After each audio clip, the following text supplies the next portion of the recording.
بسم الله الرحمن الرحيم. அஸ்ஸலாமு அலைக்கும் வரஹ்மத்துல்லாஹி வபரகாத்துஹு.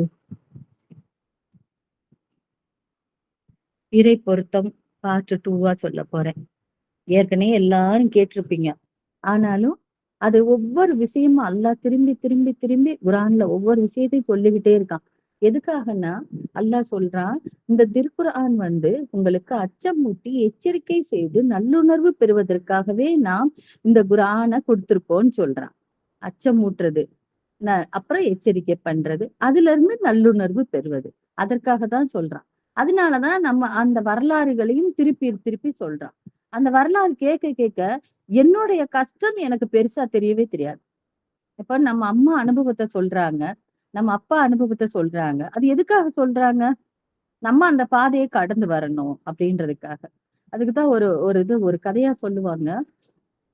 ஒரு மனிதன் தன்னை நடந்து போறான் ஒரு ரோட். அந்த காலத்துல எல்லாம் உங்களுக்கு தெரியும், எந்த லைட்டும் இருக்காது, எந்த பாதையும் இருக்காது, கரடு முரடாதான் இருக்கும் பாதைகள்.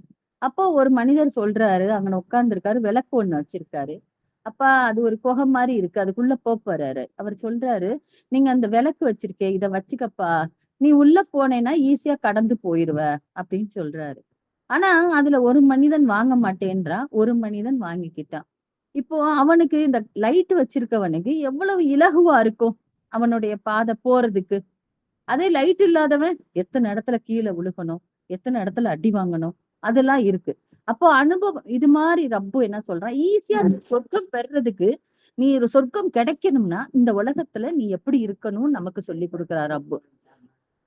அப்ப பொருத்தம்ன்றது, இறை பொருத்தம் நமக்கு வேணும். அதிகமா இறை பொருத்தம் வேணும்னா அல்லாஹ் எப்படி நம்மள வாழ சொல்றானோ அது மாதிரி வாழ்ந்தோம்னா நமக்கு ஈஸியா இறை பொருத்தம் கிடைச்சிரும். இப்போ மரியம் அலைஹிஸ்ஸலாம் இருக்காங்கல்ல, அவங்கள பாதுகாத்தவங்க ஜக்ரியா அலைஹிஸ்ஸலாம். அவங்களும் ஒரு நபி.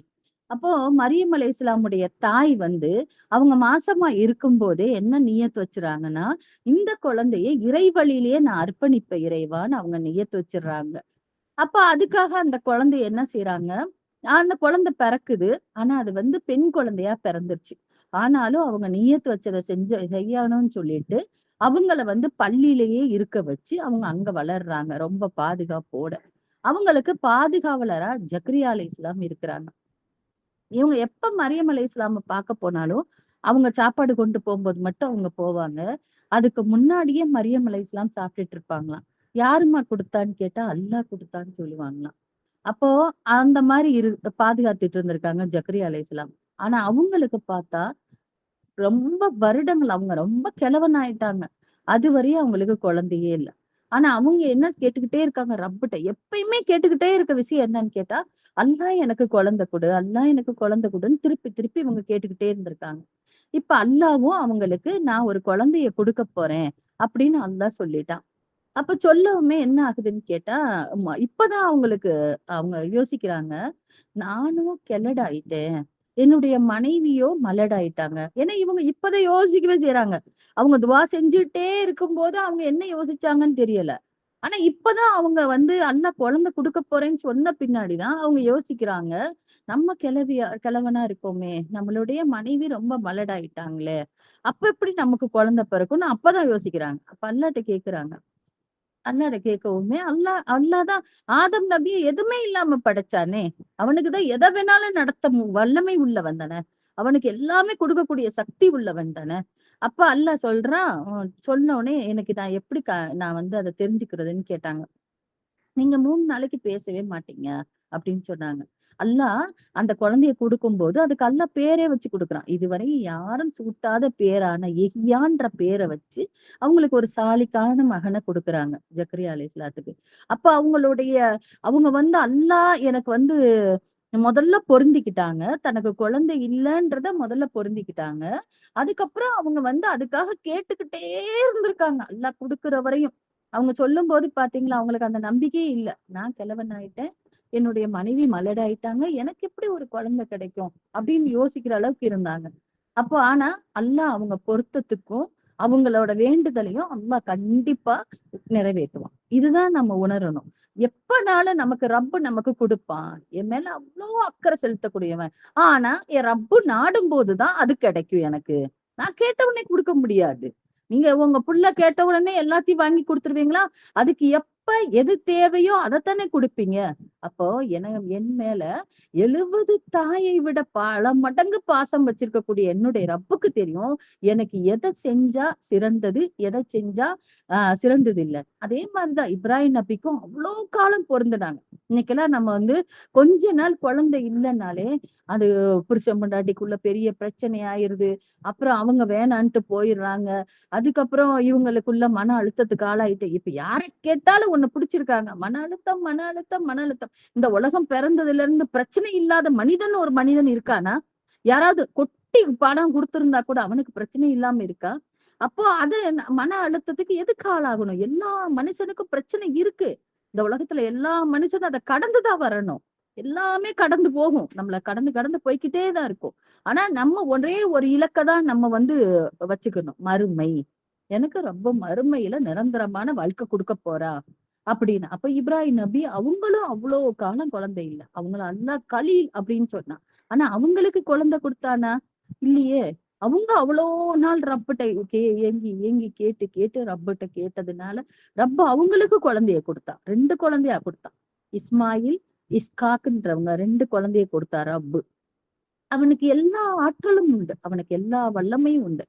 அதே மாதிரி ஒரு குகைவாசிகள் பத்தி நம்ம இப்ப பார்க்க போறோம். ஒரு 3 வியாபாரிகள் ஒரு இதுல போய்கிட்டு இருந்தாங்க. நபி ஸல்லல்லாஹு அலைஹி வஸல்லம் சொல்றாங்க இத. 3 வியாபாரிகள் போயிட்டு இருந்தாங்க. போய்கிட்டு இருக்கும்போது பெரிய மழை பெய்யுது. பெய்யும் போது என்ன செய்யறாங்கன்னா ஒரு குகைய பாக்குறாங்க. அந்த குகைக்குள்ள போய் 3 பேரும் தங்கிட்டாங்க. தங்குனா பெரிய மழை பெஞ்சு அதுல அந்த மலைச்சரிவு சரிஞ்சு அதுல ஒரு பெரிய பாறை வந்து இவங்களோட குகைய மூடிடுச்சு. அப்ப குகைக்குள்ள நம்ம இருட்டுக்குள்ள இருந்தாலே நமக்கு யோசிச்சு பாருங்க. ஒரு லிஃப்ட் நின்றுது ஒரு செகண்ட். அந்த செகண்ட் நம்மளுடைய மனநிலைமை எப்படி இருக்கும்? மூச்சு விட முடியாது. ஒரு நிமிஷம் நமக்கு என்னென்னமோ தோணும். அப்படியெல்லாம் அப்போ இந்த குகைவாசிகளுக்கும் அந்த மூச்சு விட முடியாம இருட்டுக்குள்ள இருந்து அவங்க 3 பேரும் ஒரு மாதிரி ஆயிடுச்சு. அப்போ 3 பேரும் சொல்றாங்க, நம்ம அல்லாவுக்காக என்ன செஞ்சோம் அப்படின்றத சொல்லி அல்லாஹ் கிட்ட நம்ம பிரார்த்தனை பண்ணுவோம். அல்லாஹ் கண்டிப்பா நம்மள காப்பாத்துவான் அப்படின்னு சொல்லி அந்த 3 பேரும் முடிவெடுக்கிறாங்க. அப்ப முதலாம் அவர் சொல்றாரு. அவர் என்ன சொல்றாருன்னா, என்னுடைய தாய் தகப்பன் 2 பேர் வயசானவங்க. அவங்களுக்கு நான் வந்து எப்பயுமே நான் பால பீய்ச்சி அவங்களுக்கு குடுத்துட்டு தான் நான் மத்தவங்களுக்கு குடுப்பேன். அப்போ ஒரு நாள் நான் வந்து பீச்ச போன இடத்துல ரொம்ப லேட் ஆயிடுச்சு. நான் வரும்போது என்னுடைய தாய் தகப்பன் தூங்கிட்டாங்க. நான் வந்து என் தாய் தகப்பன் முழிக்கிற வரையும் அவங்க தலைமாட்டிலேயே உட்கார்ந்திருந்தேன். இது யாருக்காக பண்ணனா? அல்லாஹ் சொல்லிட்டான். உன்னுடைய தாய் தகப்பனுக்கு உன்னுடைய இறக்கைகளை தாழ்த்தி நீ வந்து அவங்களுக்கு பணிவா நடந்துக்கன்னு சொல்றான் அல்லாஹ். யாருக்கு அப்புறம்? அல்லாவுக்கு அப்புறம் அவங்க பெற்றோர்களுக்கு நீங்க வந்து உங்க கடமைய செய்யுங்க. நீங்க அவங்க கிட்ட ரொம்ப பணிவா நடந்துக்கங்க. அவங்க கட்டளையே கேளுங்கன்னு அல்லாஹ் சொல்றான். அதனால அல்லாஹ் இந்த இது வந்து உனக்காக மட்டும் நான் வந்து நான் செஞ்சிருந்தேன்னா, எங்களுக்கு இந்த குகையுடைய வாசல திறந்து விடலான்னு கேட்ட உடனே, அந்த குகையுடைய வாசல் லைட்டா ஒளி அளவுக்கு அவங்க காத்து வர்ற அளவுக்கு அந்த குகை விலகுச்சு. இப்போ 2ஆம் அவர் கேட்கிறார். 2ஆம் அவர் சொல்றாரு, நான் வந்து என்னுடைய சொந்தக்கார பெண். அந்த பெண்ண நான் விரும்பினேன். அப்போ ஆனா அவங்களுக்கு திருமணம் ஆயிடுச்சு. அப்போ ஒரு நாள் அவங்க கணவருக்கு முடியல. அப்போ அவங்க வந்து என்கிட்ட ஒரு உதவி கேட்டு வந்தாங்க. நான் வந்து அவங்களுக்கு அந்த உதவி செய்யறதா இருந்தா, நீ என்கிட்ட தவறா இருக்கணும்னு சொல்லி கேட்டேன். அந்த பொண்ணும் சரின்னு சொல்லிட்டாங்க. நான் வந்து பணத்தையும் எடுத்துட்டு வந்துட்டேன். அப்ப அவங்கள நெருங்கவும் செஞ்சுட்டேன். அப்ப நெருங்கின பின்னாடி அவங்க ஒரு வார்த்தை சொன்னாங்க. அல்லாஹ்வுக்கு பயந்துக்கன்னு சொன்னாங்க.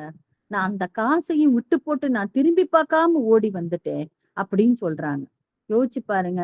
ஒரு மனுஷன் நெருங்கின பின்னாடி அவன் விட்டுட்டு ஓடுவானா?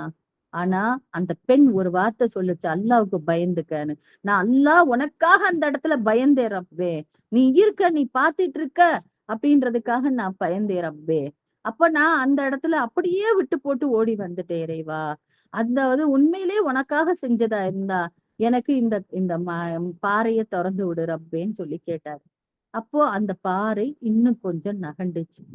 இப்ப 3ஆம் அவர் சொல்றார், யா அல்லாஹ், என்கிட்ட ஒருத்தர் வேலை பார்த்தாரு. அன்னைக்கு அவர் என்ன பண்ணாரு, சம்பளம் குடுக்குறப்ப அவரு வேகமா அவசரமா போயிட்டாரு. அன்னைக்கு உரிய கூலிய வாங்கல. என்கிட்ட அந்த கூலி இருந்துச்சு. நான் அவர் வருவாருன்னு எதிர்பார்த்துட்டு இருந்தேன். அவர் வரவே இல்ல. அப்ப அந்த கூலியில நான் என்ன பண்ணேன், 2 ஆடு வாங்கி விட்டேன். அந்த ஆடு நெறைய பெருகிருச்சு. இப்ப அந்த மனிதர் ரொம்ப நாளைக்கு அப்புறம் என்கிட்ட வந்தாரு. அன்னைக்கு ஒரு நாள் உங்கள்ட்ட வேலை பார்த்தேன். நீங்க வந்து கூலிய உங்கட்ட வாங்காம நான் போயிட்டேன். அந்த கூலிய குடுங்கன்னு சொல்லி கேட்டாரு. அப்ப நான் வந்து என்ன பண்ணேன்னா, அங்க இருக்க ஆட்ட பூரா நீங்க ஓட்டிட்டு போங்கன்னு சொன்னேன். அவர் சொன்னாரு, "என்ன கிண்டல் பண்ணாதீங்க. என்ன கேலி பண்ணாதீங்க. என்னுடைய காச குடுங்க. நான் வாங்கிட்டு போயிடுறேன்னு" சொன்னாரு. அதுக்கு அவரு சொன்னாரு, "நீங்க வந்து இந்த ஆடு பூரா நீங்க குடுத்துட்டு உங்க கூலிய குடுக்க வச்சிருந்தேன்ல, அந்த கூலியில வாங்குனது தான். அது பூரா பெருகிருச்சு. நான் வந்து இத அல்லாஹ் பார்த்துக்கிட்டு இருக்கான்றதுக்காக செய்றேன். அதனால இந்த ஆட்ட பூரா ஓட்டிட்டு போங்கன்னு சொன்னேன். யா அல்லாஹ்! இது உன்னுடைய பொருத்தத்துக்காக மட்டுமே நான் செஞ்சேன்." இப்படி சொல்லி கேட்கவுமே, அந்த குகை முழுசா தொறந்துச்சு. இவங்க போனாங்க. இதுல இருந்து நமக்கு என்ன தெரியுது? அல்லாஹ்வுடைய பொருத்தத்துக்காக, அல்லாஹ் என்ன பார்த்துக்கிட்டு இருக்கான் அப்படின்னு அஞ்சி, என்னுடைய இறைவனுடைய பொருத்தம் வேணும்ன்றதுக்காக இந்த 3 பேரும் செஞ்சாங்க. அப்ப அந்த 3 பேருக்கும் ரப்பு உதவி பண்ணா. ஏன்னா, ரப்பால முடியாது எதுவுமே இல்ல. நம்ம வந்து அறிவால யோசிப்போம். இது நடக்குமா? இது ந இது ந இது இது வந்து ஆகுமா? இது வந்து ஆகாது. நம்ம அறிவு கிட்ட கேட்டோம்னா, அறிவு ரீதியா சிந்திச்சோம்னா ஒண்ணுமே நடக்காதுன்னு யோசிப்போம். அறிவு ரீதியா சிந்திக்கும்போது, நான் வந்து இது இருக்காது, இது இருக்காது. ஆனா அது உண்மையில அறிவா சிந்திக்குது. அறிவு தெளிவா தான் இருக்கும். ஆனா மனசு சேர்ந்து சொல்லும். ம். இது நடக்கவே நடக்காதுன்னு. ஆனா இறைவனால எல்லாமே நடத்த முடியும். இறைவனால எல்லாமே நடக்கும். அப்படின்னு நம்ம நம்பும்போது, இதையும் கண்டிப்பா நம்பி நம்ம அவனுடைய பொருத்தத்துக்காகவும் நம்ம செய்வோம். இப்போ நபி ஸல்லல்லாஹு அலைஹி வஸல்லத்திட்ட ஒரு பெண்மணி வர்றாங்க. ஒரு கை குழந்தைய தூக்கிக்கிட்டு வர்றாங்க. வந்துட்டு என்ன சொல்றாங்க, "நபி ஸல்லல்லாஹு அலைஹி வஸல்லமே, நான் விபச்சாரம் பண்ணிட்டேன். எனக்கு நீங்க தண்டனை குடுங்க." அப்படின்னு சொல்லி கேட்குறாங்க. நபி ஸல்லல்லாஹு அலைஹி வஸல்லம் ஆச்சரியமா பார்க்குறாங்க. ஏன்னா விபச்சார தண்டனை என்னன்னு கேட்டா, கல்ல வெடித்து அடிச்சு அவங்க இறந்து போயிருவாங்க. அப்ப இவ்ளோ பெரிய தண்டனைய ஒரு பெண்மணி அ வந்து கேட்குறாங்க. அப்போ அவங்க வந்து கேட்குறாங்க, "என்னம்மா நீ சுயநினைவா தான் இருக்கியா? எதுக்காக வந்து இப்படி கேட்குற?" அப்படின்னு சொல்லி. அந்த பெண்மணி சொல்றாங்க, "நான் சுயநினைவா தான் இருக்கேன். அல்லாவுக்கு வந்து என்னால பதில் சொல்ல முடியாது நாளைக்கு. அல்லாவுடைய தண்டனை என்னால தாங்க முடியாது. அதனால அல்லாவுடைய பொருத்தம் எனக்கு வேணும். நான் அதுக்காக தான் வந்து சொல்றேன்." "சரிம்மா, நீ போ. அப்புறம் நான் உங்கள கூப்பிடுறேன்ட்டு" இந்த பெண்மணி போன பின்னாடி ஒரு சஹாபிய கூப்பிட்டு, "அவங்க பின்னாடி போய் பார்த்துட்டு வாங்க. இவங்க நல்லா தான் இருக்காங்களான்னு பார்த்துட்டு வாங்க" அப்படின்னு சொல்லி. அப்ப அவங்களும் போய் பார்த்துட்டு வந்து, அவங்க நல்லா தான் இருக்காங்க. இன்னாரு இன்னாரு இவங்க அப்படின்னு சொல்லி வந்து நபி ஸல்லல்லாஹு அலைஹி வஸல்லம் சொல்றாங்க. சரி மறுநாள் வரமாட்டாங்கன்னு யோசிச்சாங்க. ஆனா மறுநாளும் அந்த பெண்மணி வர்றாங்க, குழந்தைய தூக்கிட்டு. அப்ப நபி ஸல்லல்லாஹு அலைஹி வஸல்லம் கேட்குறாங்க, "ஏம்மா நீ இந்த குழந்தைக்கு பால் குடுத்துட்டு இருக்கியா?" "ஆமா, பால் குடுத்துட்டு இருக்கேன்." "அப்ப நீ பால் குடுத்து முடிச்ச பின்னாடி நீ வாம்மான்னு." ஏன்னா பால் குடி காலம் 2 வருஷம். அந்த 2 வருஷம் முடியட்டும், அப்புறம் வான்னு சொல்லி விட்டுறாங்க. இந்த அம்மா அந்த 2 வருஷமும் பால் குடி முடிச்ச பின்னாடி, அந்த அம்மா திரும்பியும் வர்றாங்க. யோசிச்சு பாருங்க, பயந்து ஓடுறவங்க மத்தியில எப்படி வருவாங்க? வாங்க திருப்பியும். வந்து கேக்குறாங்க. என்ன கேக்குறாங்க? "ஏ அம்மா" அப்ப வந்து கேக்குறாங்க. எப்ப இந்த இது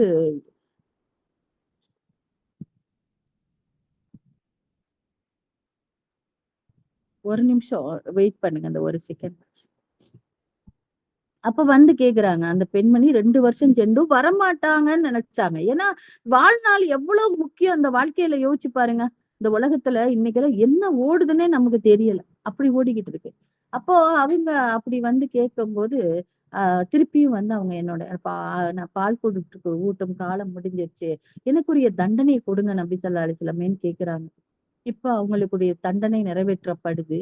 எல்லாரும் கல்ல விட்டு எறியுறாங்க. அப்போ அவங்க ஒருத்தவங்க மேல வந்து ஒரு சஹாபி மேல வந்து அந்த ரத்தம் தெறிச்சுச்சு அவங்களோட ரத்தம். சீன்ட்டு போய் அவங்க வந்து கழுவுறாங்க. இப்ப நபி ஸல்லல்லாஹு அலைஹி வஸல்லம் சொல்றாங்க, அவங்க அல்லாஹ்வுக்காக பயந்து, அல்லாஹ்வுடைய பொருத்தம் வேணும்ன்றதுக்காக, அவங்க வந்து தன்னுடைய உயிரையே அவங்க போக்கிக்கிட்டாங்க. அல்லாஹ்வுடைய இந்த தண்டனை எனக்கு அவ்வளவு பெருசு இல்ல. மறுமையுடைய தண்டனை ரொம்ப பெருசு. அதை என்னால தாங்க முடியாதுன்னு அவங்க இந்த தண்டனையை ஏத்துக்கிட்டாங்க. அவங்க சொர்க்கத்துக்குரியவங்க ஆயிட்டாங்க. அவங்கதான் அப்படி சொல்லாதீங்கன்னு சொன்னாங்க நபி ஸல்லல்லாஹு அலைஹி வஸல்லம். அப்போ ஒவ்வொருத்தரும் அல்லாஹ்வுடைய பொருத்தம் வேணும். அல்லாஹ் பார்த்துக்கிட்டு இருக்கான். அப்படின்னு நம்ம எல்லாம் நம்மளும் நம்மள மாத்திக்கணும்ன்றதுக்காக தான் குர்ஆன்லயும் அல்லாஹ் எல்லா விஷயங்களையும் நம்ம சொல்றான். நம்ம நபி ஸல்லல்லாஹு அலைஹி வஸல்லமும் சொல்றாங்க. ஏன்னா கூலியை ஈஸியா குடுத்துட மாட்டான்ல ரப்பு. கூலி வாங்குறதுக்கு ரொம்ப கஷ்டம் தான் படணும். இங்கெல்லாம் ரூ. 1,00,000 சம்பளம் வாங்குறதுக்கு ஐடில மூளைய கசக்குனாதான் ரூ. 1,00,000 கிடைக்கும். நான் அப்படியே உட்கார்ந்து இருந்தா குடுப்பானா?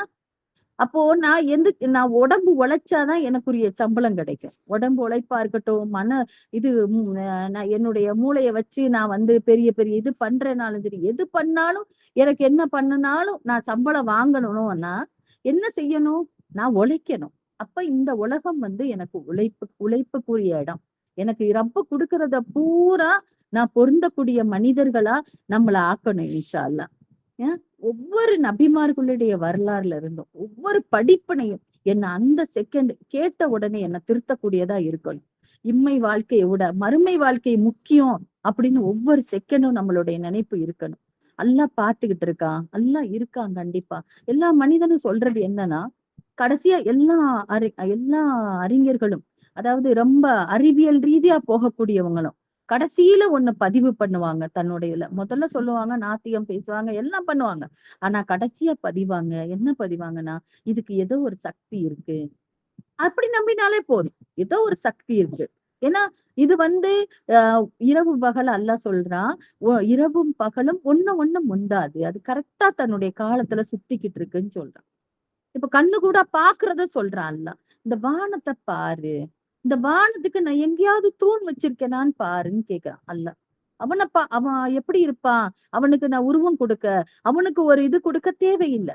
அவன் எப்படிப்பட்டவன்? அவனை பத்தி நீ ஆராய்ச்சி பண்ண வேண்டாம். நம்ம அல்லாஹ் சொல்றான், என்னை பத்தி நீ ஆராய்ச்சி பண்ணாத. ஆனா நான் படைச்சிருக்கேன்ல, அந்த அந்த படைப்புகளை நீ யோசிச்சு பாருன்னு சொல்றான். கண்ணு மாதிரி ஒரு கேமராவை இன்னைக்கு வரை எவனுமே கண்டுபிடிக்கலன்னு சொல்றாங்க. கண்ணு பாருங்க, சைடுல உள்ளது பார்க்கும், அங்கிட்டு உள்ளதை பார்க்கும், இங்கிட்டு உள்ளதை பார்க்கும். இப்படிப்பட்ட ஒரு கேமராவை இன்னைக்கு வரையும் எவனுமே கண்டுபிடிக்கலன்றான்.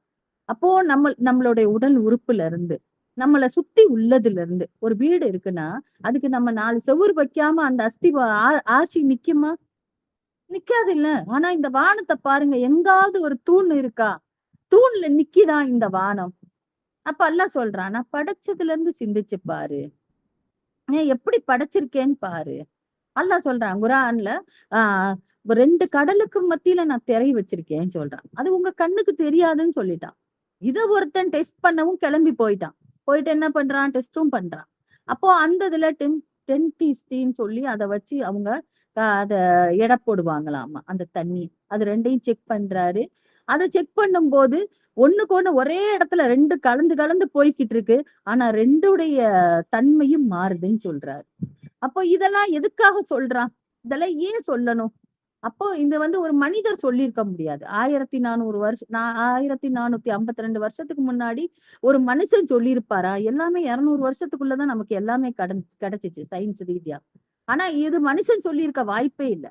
இப்போ ஒரு செல்போனை ஒருத்தன் கண்டுபிடிக்கிறான்னு வச்சுக்கோங்க, ஆப்பிள் போனை ஒருத்தன் கண்டுபிடிச்சா அவனுக்குதான் அதனுடைய எல்லாமே தெரியும். அது மாதிரி படைச்ச ரப்புக்கு இங்க உள்ள எல்லா விஷயமும் தெரியும். அவன் சொன்னதுதான் குர்ஆன். மனிதன் சொன்னது இல்லவே இல்லை. அல்லாஹ் சொன்ன வார்த்தை அது சத்தியம், அது உண்மை.